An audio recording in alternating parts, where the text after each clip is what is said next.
Hello everyone, welcome to the Faculty of Engineering welcome for Term 3, 2021. My name's Maurice Panucco, most people call me Maury. I'm the Deputy Dean for Education in the Faculty of Engineering, and I'll be taking you through a little bit of a presentation today. Towards the end we're going to have a little bit of a question and answer session with some of my colleagues, so I will look forward to answering as many questions as you have. We have a couple of questions already that people have sent through, but in the meantime, if you do have questions, please send them on through as we go through the presentation, and then we'll get to them. So again, once again, welcome to UNSW, and in particular, welcome to UNSW Engineering. We're all really happy to have you here. We'd be a bit happier to meet you in person as we normally would, but unfortunately the circumstances don't allow that. But I think this session will be quite an informative session, and I have a number of my colleagues here that I will introduce to you as we go along that will also provide some interesting information about what we do at engineering. So just in terms of a little bit of an overview, over the next couple of days there are quite a number of information sessions. This one's the faculty welcome. Just after the faculty welcome, there will be a session at 2 o'clock on student life, so support, social and skills. And then there'll be some campus tours at 3 o'clock. Tomorrow there'll be a number of school sessions, so you can attend your individual school sessions. You'll see the times on the screen at the moment.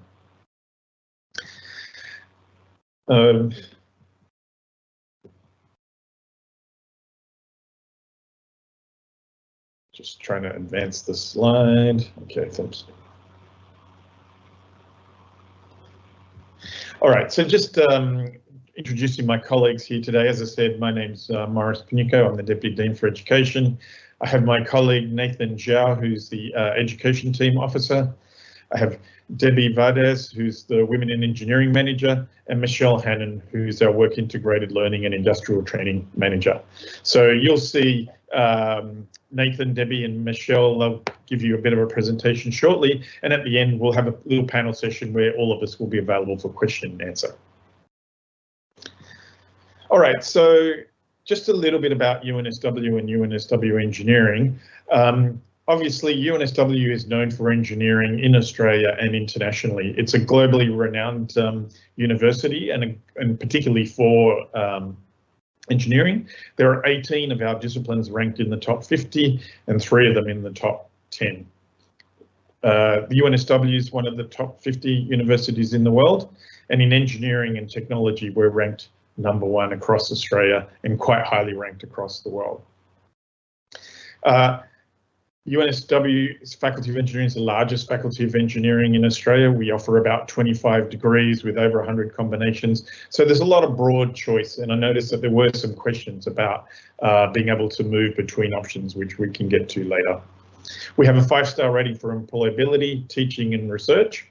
And for those of you in undergraduate programs, we have 60 days of an industrial training requirement to improve your work readiness, and Michelle will talk a little bit more about that later.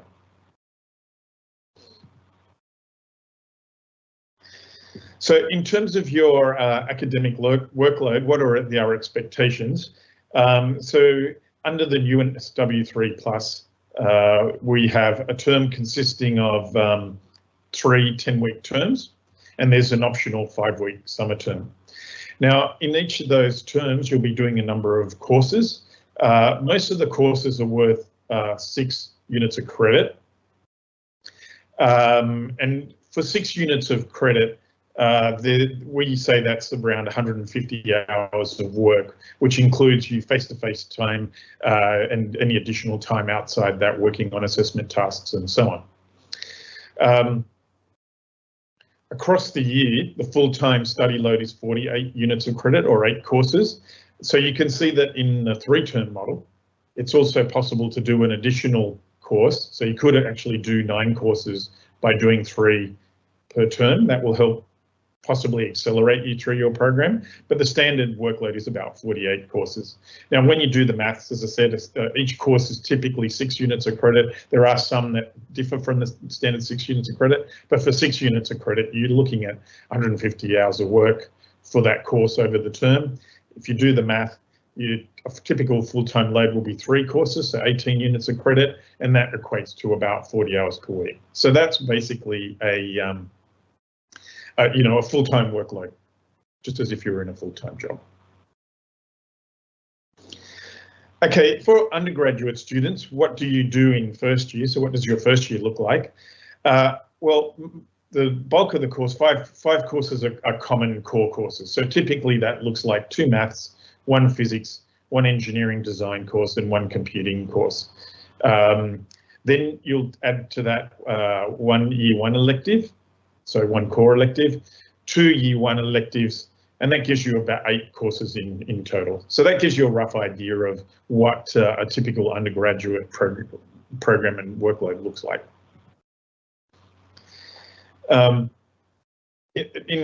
Just giving you a little bit more information about the electives, most of the specializations in which you're enrolled have a specified core course from the year 1 elective list.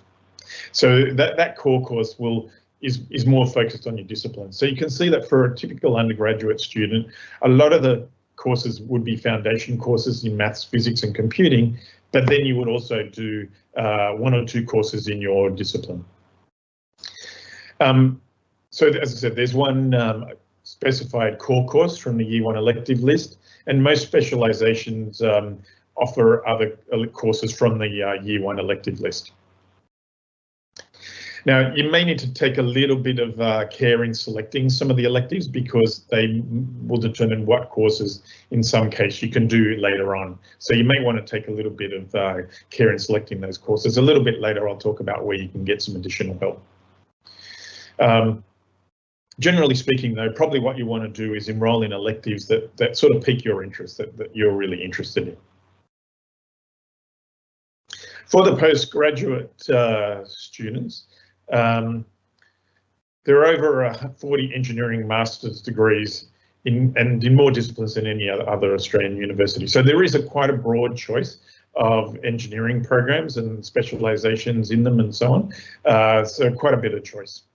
Now, the postgraduate engineering courses are generally 1 to 2 years, depending on your background.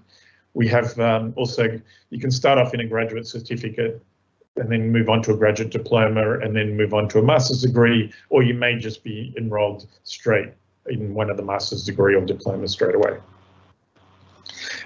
When you have the school welcomes tomorrow, you'll get a bit more detailed advice here, and as I said, I will also talk about where you can get other advice in terms of enrolment and so on.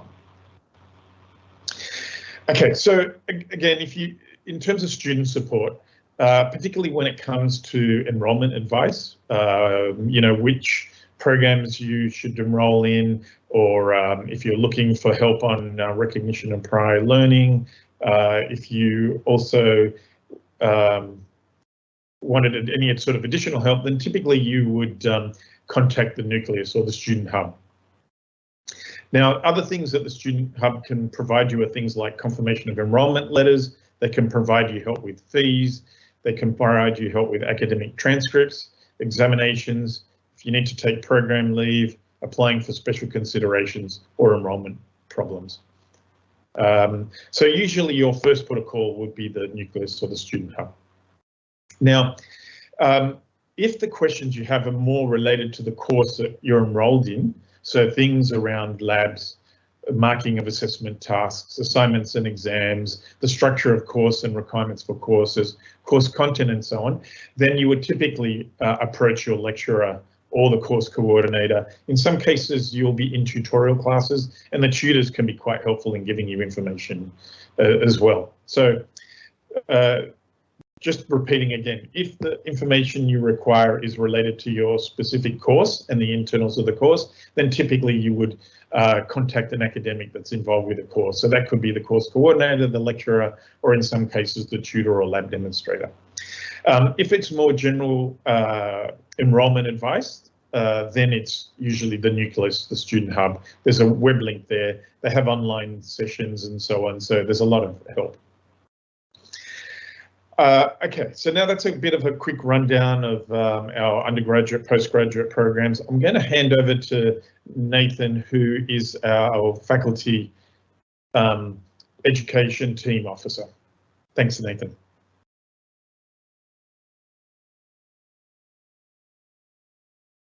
You're muted, Nathan. Thanks, Murray. I'm extremely delighted to welcome all the new students here today. I'm here to talk about the exciting project-based opportunities we have at UNSW Engineering.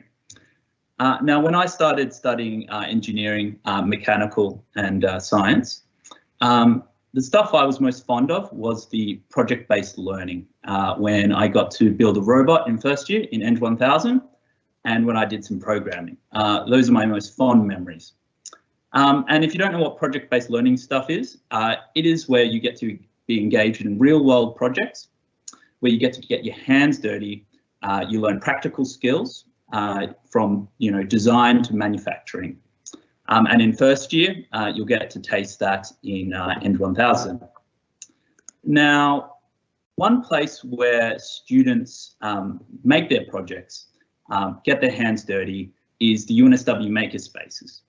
These are workshops that are free to UNSW students, and they have all sorts of machines, stuff I've never heard of before, but from lathes, CNCs, laser cutters, to every hand tool imaginable.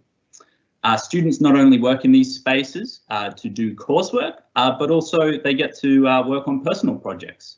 For example, I just brought an example here. This is one of my personal projects, which was making a cutting board. And when I was there, I didn't know how to use a lot of tools, but the lovely Makerspace technical officers, MTOs, was super helpful in teaching me how to use a number of the tools. And when we're back on campus, definitely go check them out. It's an amazing space.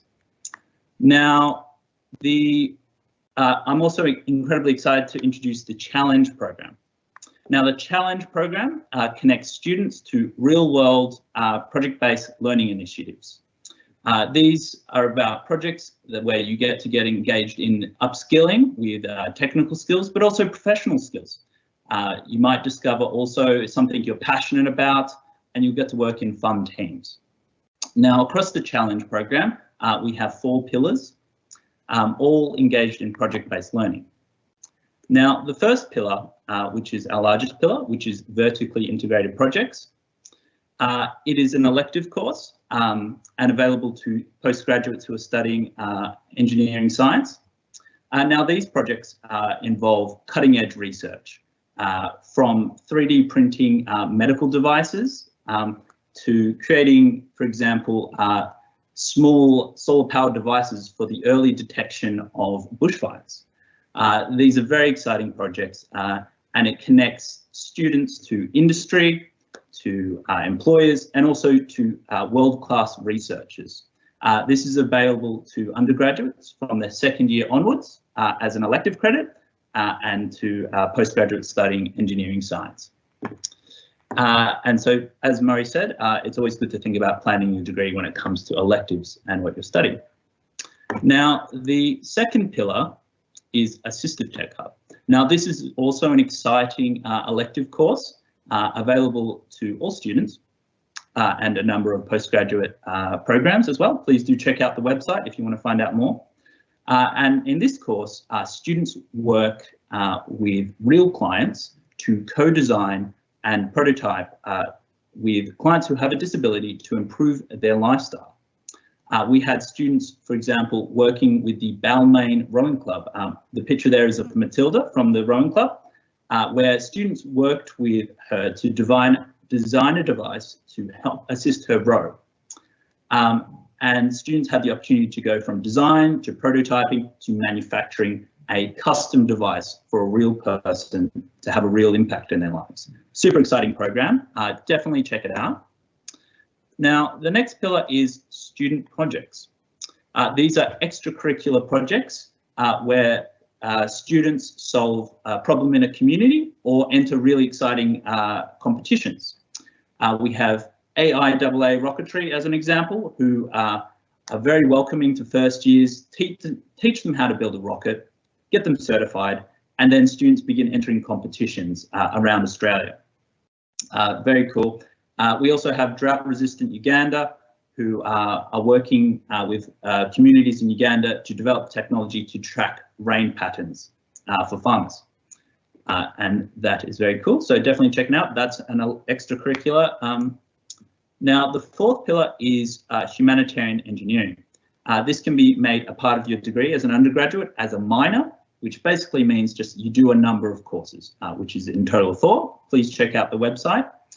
And this is a way to see your degree and to think about the way that it can make a meaningful impact. And it covers a breadth of content of humanitarian activities, from disaster response to sustainable development. And so those are the 4 pillars of the challenge program, from VIP, Assistive Tech Hub, student projects, and humanitarian engineering. Now, I would definitely recommend joining the challenge program and jumping into the maker spaces. These are spaces where you can get an edge in your future career, build tangible skills. Maybe you'll find a future passion project, but you'll definitely have the opportunity to get your hands dirty and also jump into a real world project. Now I'll introduce my colleague, Debbie, who is the very wonderful Women in Engineering Manager. Thank you. Thank you, Nathan. I'd first like to start just by congratulating you all on accepting your offer to commence your studies at UNSW, and really looking forward to welcoming you to the university community. Here at UNSW, we really value diversity and inclusion, and we're really proud to have one of the largest women in engineering communities in Australia, with close to 27% of our students identifying as female. We have our Women in Engineering program, and as Nathan mentioned, I do manage this program, and it's been established since 2014, and the real purpose of having a Women in Engineering program is to support the experiences of our female identifying students and really help to build a strong community and network, not only of students meeting one another and building those really valuable connections right from the get-go, but also with professional staff, academics, industry and alumni. So we do this via a variety of programs and events. We have a LinkedIn group as well that I encourage you to join, the Women in Engineering LinkedIn group. And we run some regular programs, especially when we are on campus. And as Maury had mentioned too, we're currently in a Sydney lockdown, so a lot of the programs we have postponed. But once we are back on campus, come join us for some of our events like Coffee Check-in Chat, which runs a couple of times a term, which gives students the opportunity to connect and meet other female identifying students from different engineering streams and different year stages as well.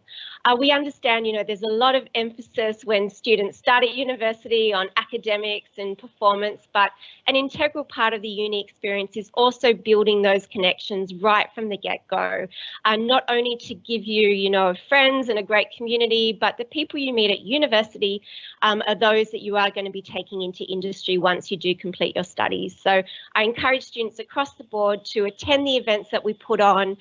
For our Women in Engineering community, one of the new initiatives from this year is a program called We Connect, which is a collaboration with the student society WeSoc, and I'll talk a little bit more about our student society shortly. But this is an informal opportunity to meet other female identifying students studying engineering, whether you're located internationally or remote or even in Sydney, but learning remotely at the moment. Two sessions run per week. It's run by students from WeSoc, very informal way to connect with the community and meet other people. So I highly recommend you join this program, and we've got details of our website there as well. So please take a look at the Women in Engineering website.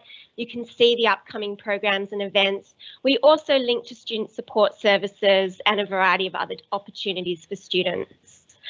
There are also a number of development opportunities. Nathan had already spoken about the Challenge program and VIP, but there are opportunities for industry mentoring, and our societies do run some fantastic student meet industry nights, and also a flagship mentoring program run by WeSoc and another one by WIT.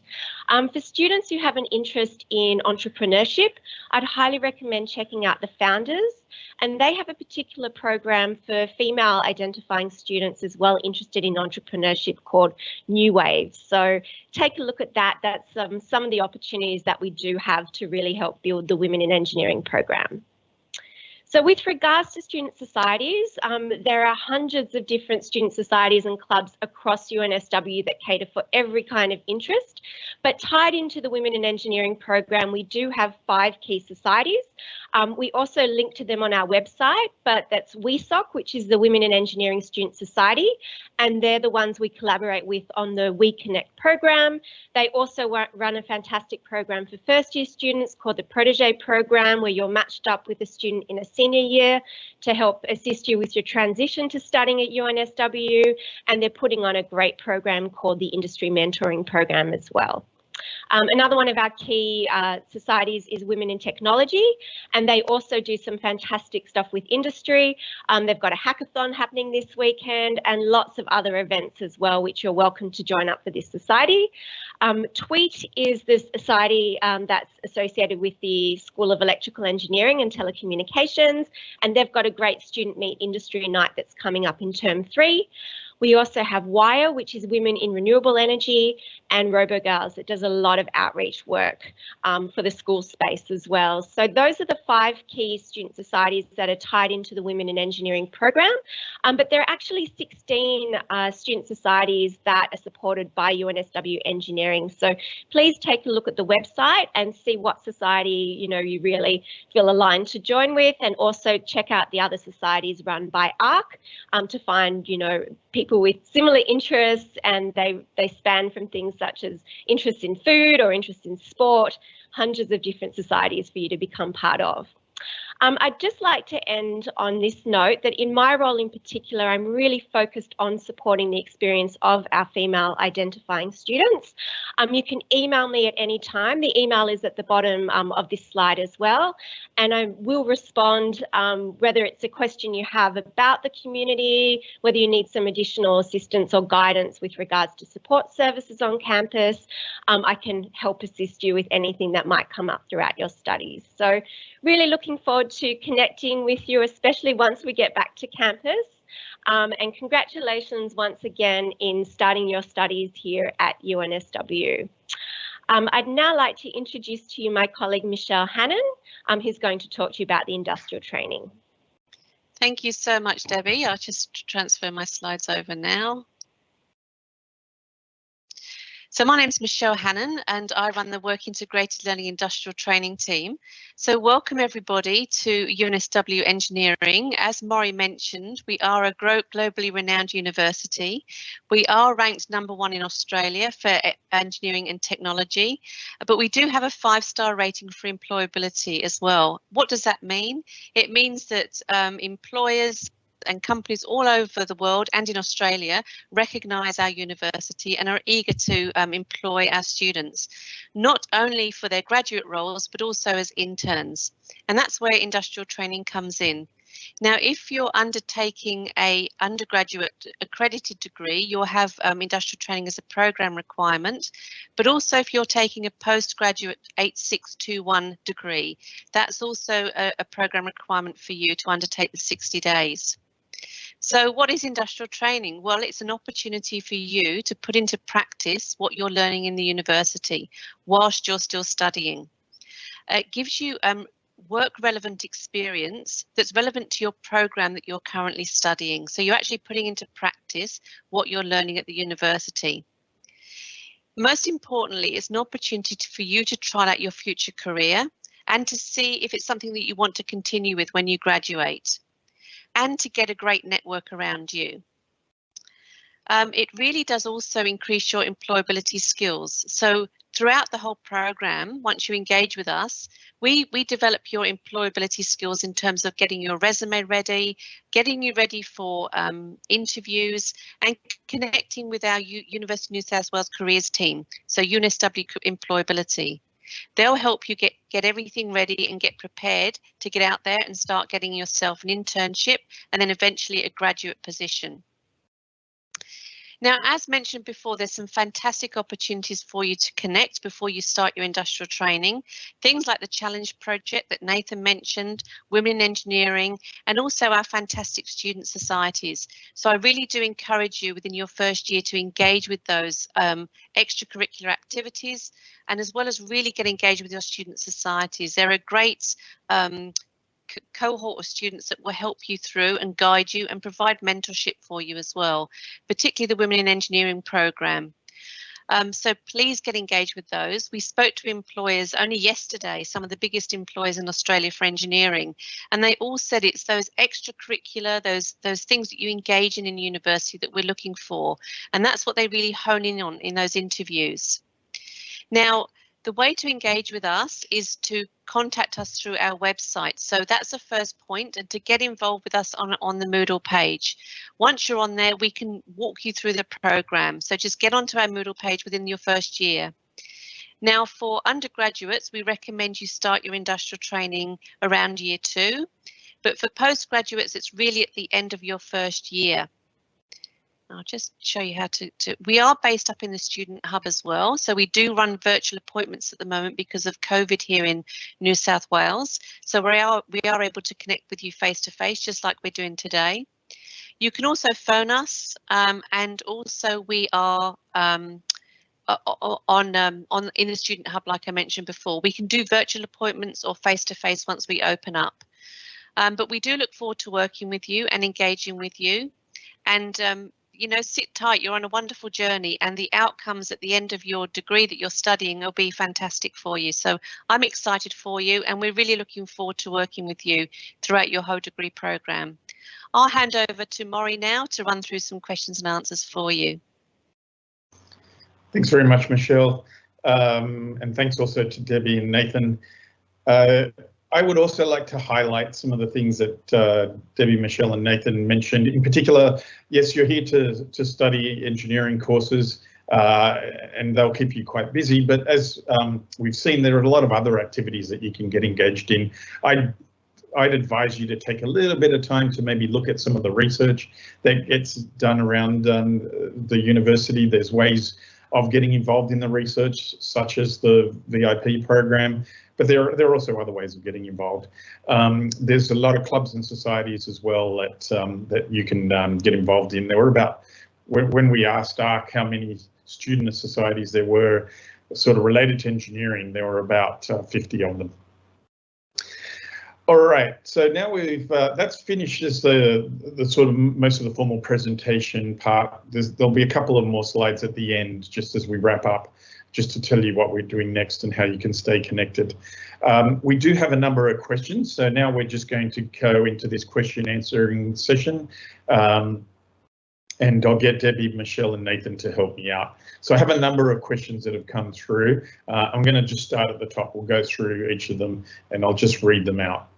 So the first question, hi, I just wanted to ask for postgraduate masters, will all lectures be recorded to access them later? Look, at the moment we're teaching fully online, so yes, all the lectures will be recorded and you can access them later. I can tell you from my personal experience in the class that I teach, I will have my courses, my lectures pre-recorded, and then I'm going to have some interactive like tutorials during the normal lecture times, and what I normally do is I record those as well and post them a little bit later.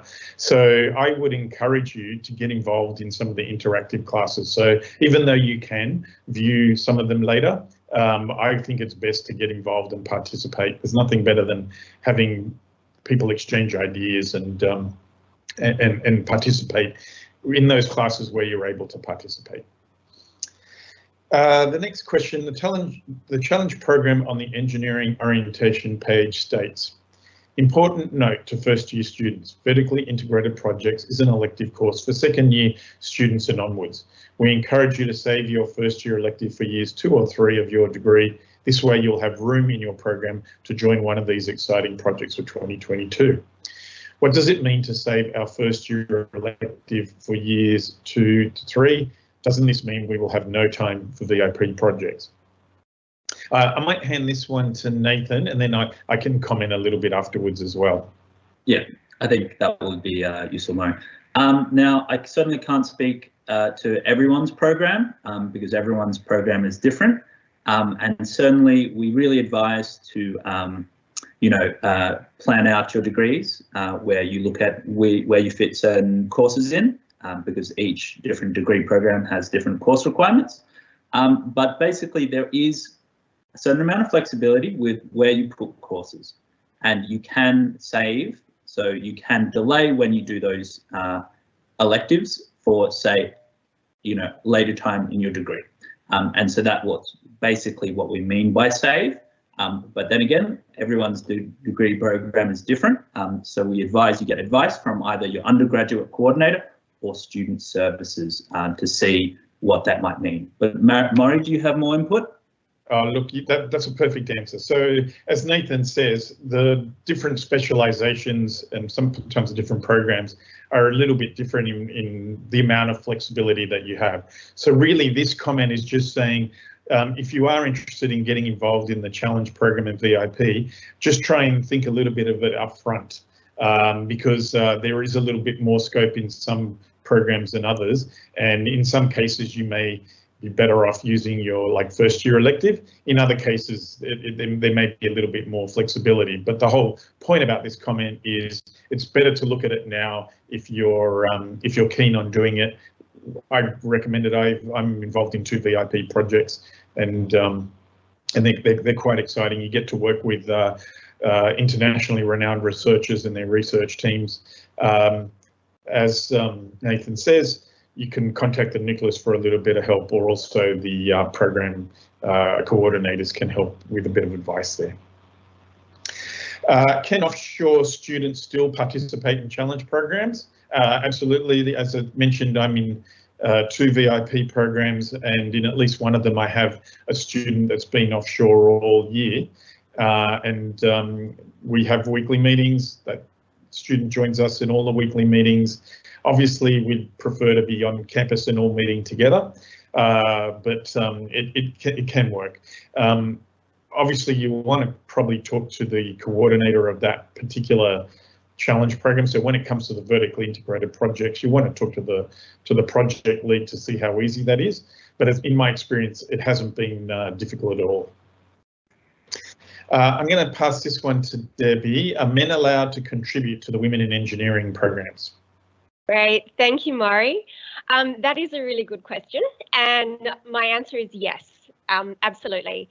With things such as our closed Women in Engineering LinkedIn group, that's more targeting our female identifying students, but for many of the programs we welcome male identifying students to participate, especially through our student societies. So for example, the industry mentoring program that's currently taking place by WESOC, about half the participants in that are male students. So you are more than welcome to join up with the programs, especially those put on by the society. The hackathon that's happening through Women in Technology on this weekend has 100 participants engaged in that, and again about half of those are male students. So yes, please don't think that this is just exclusively for our female identifying students. A lot of the programs that we do put on are open to everybody. We try to be as inclusive as possible, but the main thing with this program is really just building the network for female identifying students. But if there is something that you are interested in attending and participating in, by all means, you're more than welcome to join as well. Thanks, Debbie. The next question, and I'm going to throw this to Nathan, will I be able to use those equipment and machines like 3D printers in UNSW, though I'm not enrolled in elective courses in manufacturing? So the short answer is yes, but I'll get Nathan to give you a slightly longer answer. Yes, so as Murray said, yes, you can definitely get involved. So yes, coursework does happen, but also students are free to walk into these spaces. Please do check out the website. Just type in UNSW Making into Google. And basically, in order to get access to it, there's only one thing students need to do, is they need to kind of just do badges, which just approves them to use use certain machines. So if you want to use a laser cutter, you do a badge and you get access. There are some costs around certain materials, but access to it is free to students. As long as you have a ZID, which you all do as now UNSW students, you can get access. I've seen lots of students build lots of exciting personal projects that were outside of coursework. One student was building a board game. Another student was building, doing bike repairs in the makerspace. So it really is a diverse space, super exciting. I've loved using it for sure. So yes, it is available to all UNSW students outside of coursework as well. Yeah. Thanks, Nathan. Yeah, as Nathan mentioned, you need to complete some induction to just so that you're aware of the health and safety issues. At the moment, the makerspace is closed just due to the local restrictions, but we'll see. Hopefully, the lockdown. Hopefully, things will proceed to the point where we'll be open a little bit later in the year. I saw that there are lab lessons, but we are in online classes. May I know how marks are calculated for this? When in the lectures that start next week, the first lecture typically will outline how all the assessment will be done. So I can't give you a specific answer for this because it may differ for different courses. There are also course outlines. The majority of course outlines will be up this week. So I would ask you to read the course outlines for your courses and attend the first lecture next week. Ask plenty of questions. The assessment is one of those issues that will be covered. Okay, the next question. I'm not sure whether one of my colleagues might want to help me here, but how do I get in touch with my classmates? I'm still wondering if there's a group of Facebook pages to make friends within the same major. I still can't find it, and I'm so afraid to start class if there's no one to help me out. So there are a couple of social media outlets here. As I said, I'm not sure whether someone in the team can give me a better answer. I'm happy to jump in there, Maury, just with some advice as well. I know a lot of the student societies have Facebook pages as well, so I would recommend checking them out, especially with our Women in Engineering ones. They each of them have a Facebook page, but I know there's a lot of societies also that are affiliated to a particular engineering school as well, such as LSOC for electrical engineering. So hop on the Facebook page for the school that you're going into and just see the students there, like request to join. They might need to let you into it. Some of them you can join up straight away. But that's one way where you can meet students. Also, there's EngSoc, which is the general student society for all engineering students. So I would suggest to just take a chance, hop into the Facebook pages there, and you can even put a little discussion group in there and say, I'm a commencing student, this is what I'm studying, this is my major, is anybody else doing this? I would love to connect with you. And you'll notice that the community here at UNSW is very welcoming and very friendly, and you should get some responses from people in that way. I know with Moodle as well, there's opportunity for students to start chats and have forums and things like that. So that's another way to connect directly with your classmates in a particular subject. And but my suggestion would be don't be afraid to just jump on a Facebook page or connect via social media. And that's a really great way to start meeting people and making some friends. I might just chip in that you can find the list of the various UNSW engineering student societies. If you hop onto the UNSW engineering website, you go to student life, and then there should be a tile right at the bottom of the page that says student societies, and that has a list of all the various engineering related student societies. But as you probably will find out, there's a huge variety at UNSW for pretty much everything. Yes, and when I was in first year, I found the Facebook groups that I kind of went through quite helpful as well. So I'll just have a check in there. Thanks, Debbie and Nathan. Yeah, I was going to emphasise the class forums. Pretty much all of the courses will have forums that you can ask questions on too. But again, the student societies are certainly active and very friendly. We pride ourselves on having a great community in UNSW engineering in the individual schools and obviously across the university. I often tell my students to make sure you look after one another. We're all colleagues here, so yeah, please look out for one another.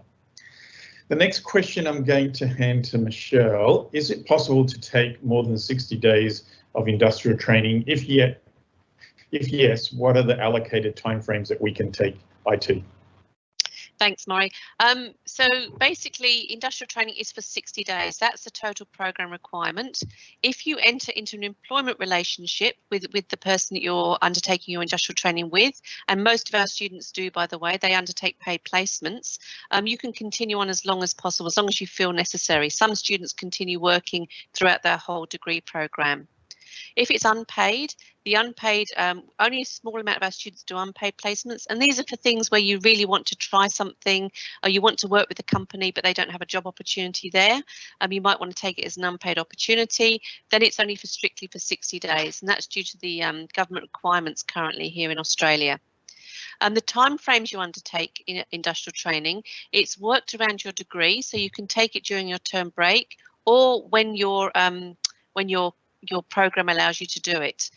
So students often commence in, say for example, at the end of year 1 for postgraduate students and all the way through their second year.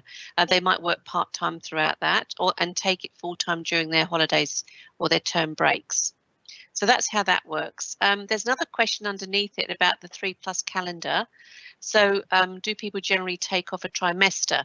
You can take off a trimester if you preload or you want to catch up with your program. But if you are an international student or a domestic student, be aware it will knock your certificate of enrolment out or your completion date if you do take a full semester to do industrial training. Most students undertake it throughout their term breaks or during their program requirement. I think there's another question there as well, and I'll knock that on the head as well, if that's okay. How can international students who can't go to UNSW because of coronavirus do IT?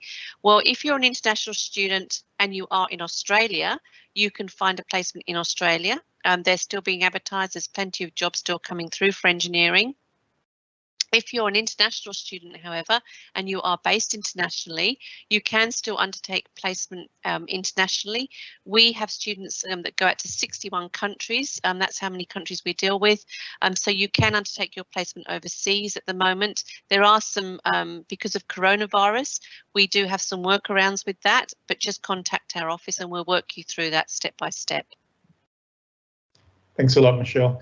I just wanted to pick up that question about do people generally take off a trimester to make up the 60 hours. Michelle's given an excellent answer.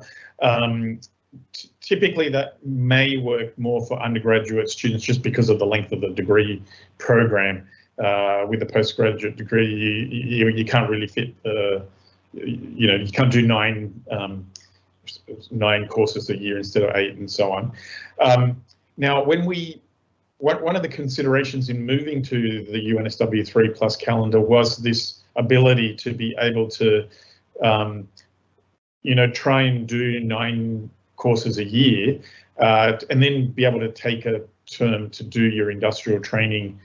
And that was because, while a lot of students do it during the summer in Australia, there are a lot of companies that also close in summer. And so we were finding it a little bit difficult to get placements in some companies where they generally close for a little bit. So this does give you a bit of an opportunity, but also I think Michelle's made a really excellent point about how people actually spread the industrial training throughout the year. Can I also add as well, Maury, particularly for postgraduate students, if you have done work that's relevant to your program of study in the last 2 years, you can apply for recognition of prior learning as well for industrial training. So I just wanted to make that point as well. Yeah, that's a great point. Thanks, Michelle. Let's move on to the next question. Can students take 9 subjects per year because this will mean we finish our course in 8 semesters instead of 9? The short answer is yes. Obviously, the difficult bit might come if there are particular electives and so on that you want to take that are only available at certain times of the year. So generally speaking, yes, but as I said, you may want to consider this up front because particularly when it comes to electives, some of those electives are only offered in certain terms of the year.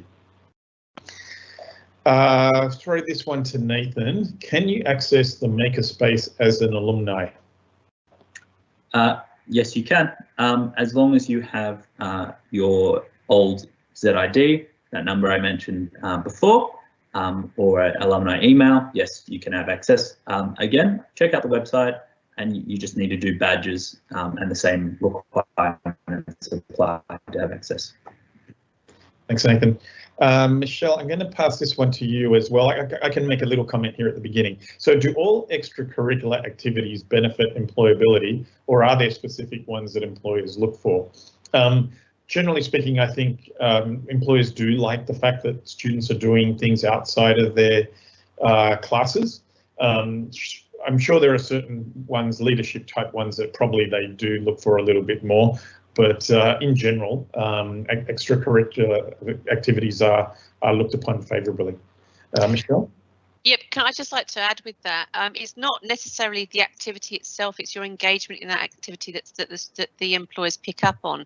So where you were involved in the team, did you lead that team? Were you part of that team? How did it go? What engineering context did you bring into that project? So it's really what you got out of it that employers actually question you on. And it's often a great thing to add onto your resume as well, to say that you've learned certain skills through doing certain extracurricular activities. But they do like to see that you have engaged just outside the curriculum somehow in an engineering context.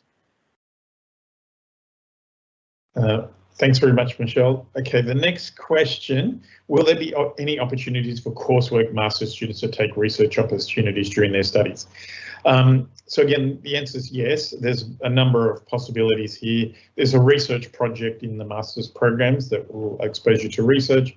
There's also the VIP program is open to coursework master's students as well. And in some cases, in some of the programs, there may be other possibilities, but they're your sort of main ones. Okay, so here's another question. How can I access services and support for students with disabilities and counselling?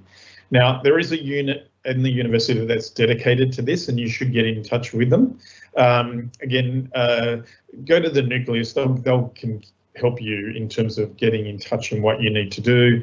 But it is really important that you register with them, because they can then give you assistance, in particular with courses. They'll write letters to the that you can then present to the course conveners and so on.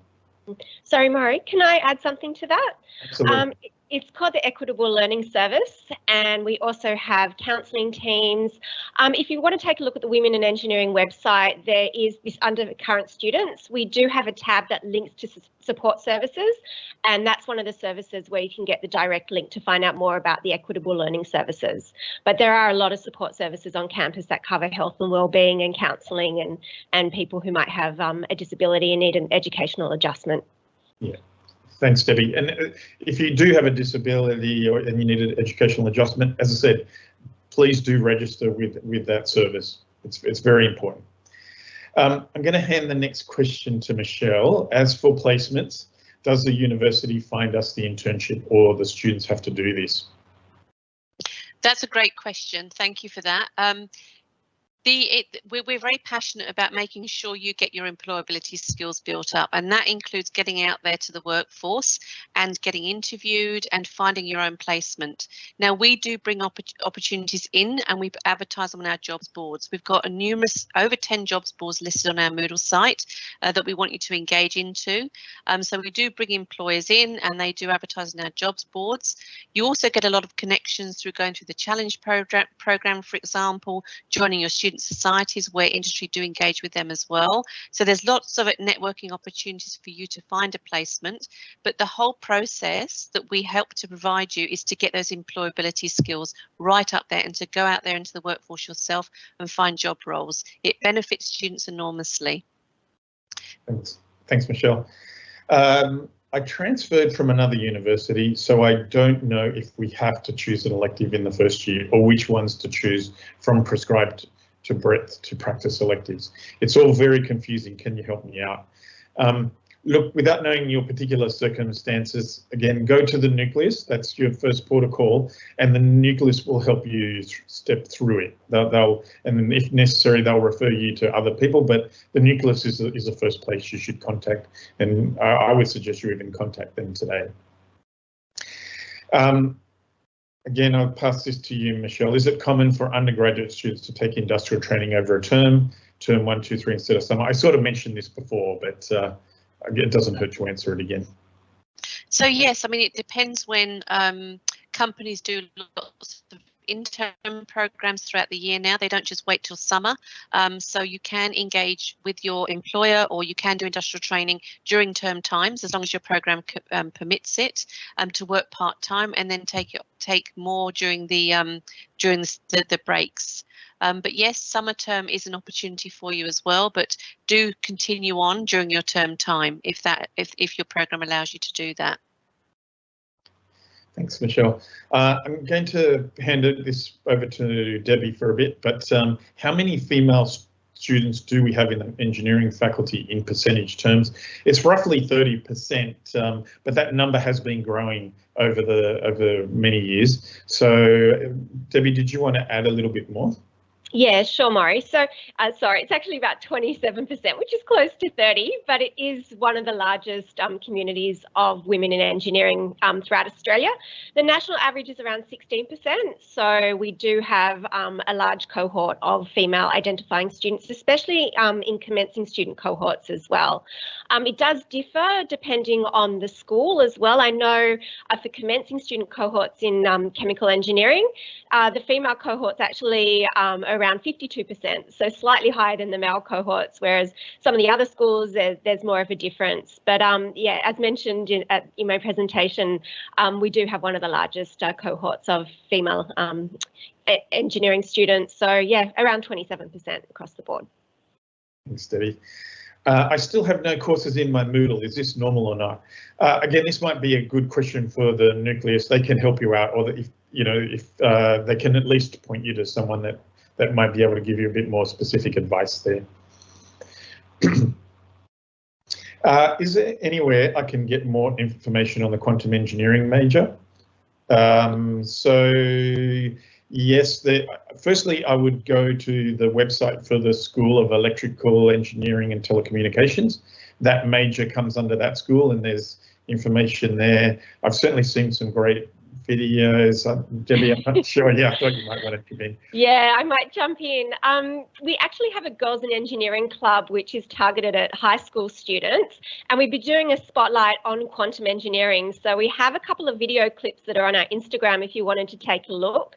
It's a series. The last one is from a senior lecturer talking about quantum. That's going to be posted this coming Tuesday. But we also have a blog as part of our Girls in Engineering Club blogs as well on quantum by a second year student, and that does link to more information about the course as well. So check out some of the videos there that breaks it down as well, but gives some really good information. I thought you'd want to mention the videos. Again, go to the school web pages, School of Electrical Engineering and Telecommunications. The nucleus again is another good place to get further information. All right, so now I'm going to just take a few questions from the documents. The first one I have is, when will we resume on-campus teaching? At the moment, you'll know that in New South Wales we're in a bit of a lockdown. That's obviously, we're not going to return before the middle of the term, our flexibility week. I would just, if it turns out that when we get to that point, some of the lockdown is relaxed, we will certainly be sending out communications, but at the moment we don't have a specific date. Are all labs and tutorials held online? What does an online lab look like? Oh, that's a great question. I can only give you some examples of what I've seen. So I've certainly seen labs in electrical engineering where there are virtual labs that you can go and sort of play with the equipment online. There were labs in mechanical engineering where there were recordings done of people taking measurements and so on, so that then students could go and do analysis. There were a couple of other great ideas from the academics across the various schools. Now, in terms of your specific courses, as I say, attend the first lecture next week. The lecturer in charge, the convener, will take you through what an online lab looks like in those particular cases. Are there any travel exemptions for international students? Not that I'm really aware of. There is a bit of a possibility for some PhD students to sort of apply, but I'm not aware of any general ones. Again, this would be a good question for the nucleus. They would be able to answer this better than I would be able to answer it. How common is it for students to transfer to a different school of engineering? Are there any specific requirements? In a lot of the cases, particularly when you're transferring between streams and so on, it really just requires you to have good standing in the course. So have done really well, not really failing many courses and so on. Where there are different entry requirements between the programs, then there is a process called internal program transfer. And again, you could call the nucleus or contact the nucleus, and they will give you some details on how that's determined. Are there any bridging courses? There are bridging courses in math and physics. Again, contact the nucleus. They'll tell you when they're run. I don't have information at hand just yet when they're run. Who can you speak to for advice on structuring your course and program to your goals? Again, the nucleus is the first answer for that one. What is the process and opportunity for transferring to UNSW Canberra? Again, I'd contact the nucleus. They can take you through the transfer program. What are the criteria and process for applying as an exchange student? There's some good information on the web for exchange students, and again, the nucleus can take you through that and the process. Are there any scholarship opportunities in the future? Again, there are pages that have a lot of scholarship information. I would keep an eye on that. There are scholarships that come up from time to time. Does UNSW have a mandatory professional experience program like PEP at USyd? Well, as Michelle's told us, there is our industrial training program, which if you're in one of the Bachelor of Engineering honours programs, you'll need to do industrial training, and the 8621 Master of Engineering program has an industrial training requirement. Can I work as a teaching assistant? Many of the schools recruit teaching assistants from among their students, so just keep an eye out on your emails and so on, and they'll usually explain how that works. It's usually just before the beginning of the term. Can I work as an assistant in a research project? There you might want to talk to some of the researchers, some of the academic staff. They do hire research assistants from time to time, so yes. Can students contribute to the school's internal IT infrastructure and websites? You need to talk to the schools there. I know my school, Computer Science and Engineering, there's a CSE Society, and they do a lot of projects, IT projects that usually help students out. And what do most engineering students do after graduation? Do they prepare for postgraduate or job? Oh, that is such a broad answer to that question. I was even reading an article today in the Engineers Australia Create magazine, which profiled two graduate engineers. One had gone to a consulting firm, another one had set up their own company. You know, there's such a broad diversity of things that people do. Some people certainly do go to postgraduate. Some people go to work and then will come back and do some postgraduate study later. The world is your oyster as far as I'm concerned once you go through an engineering program. Okay, there are two last questions. So I'm going to throw the first one to Michelle, and then we'll just wrap up after these two questions. If we undertake internships via third-party organisations, is that accepted by the university for placement subjects? Okay, so first of all, Maury, just to add to your previous question, often students do change their minds as well about their graduate roles because they've had such wonderful experiences with our student societies, with our challenge programs, within engineering projects. You know, this is what the whole point of being a university like UNSW is there for you to really kind of, you know, work out what you want to do and where you want to progress to. So, you know, the world's your oyster from now on. Yes, so how do you, third-party internship providers? Yes, we do deal with third-party provider internships, and we would need to see a lot more information. So once you engage into our Moodle site, we take you through the whole program. You do have to apply to do any sort of industrial training. And that's an opportunity for us to look at what you're doing. Is it relevant to your program? Does it benefit your learning? And will it provide the learning that you require? So we do look at that quite a lot, and then we approve a placement. So basically, I don't know who the third party provider is, but we would have to look at that in its entirety to see that it's relevant to your program requirement and it can benefit your learning. All right, thanks very much, Michelle. Okay,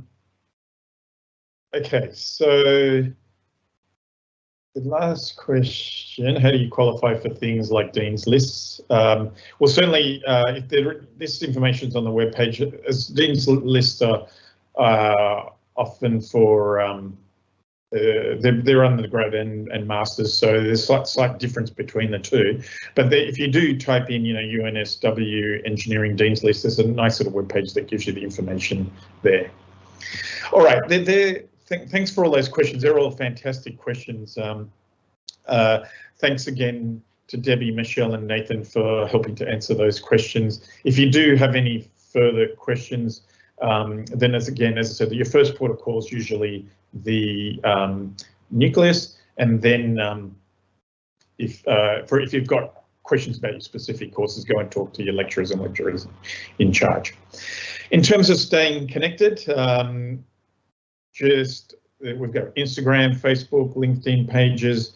Search for the @UNSW Engineering tag.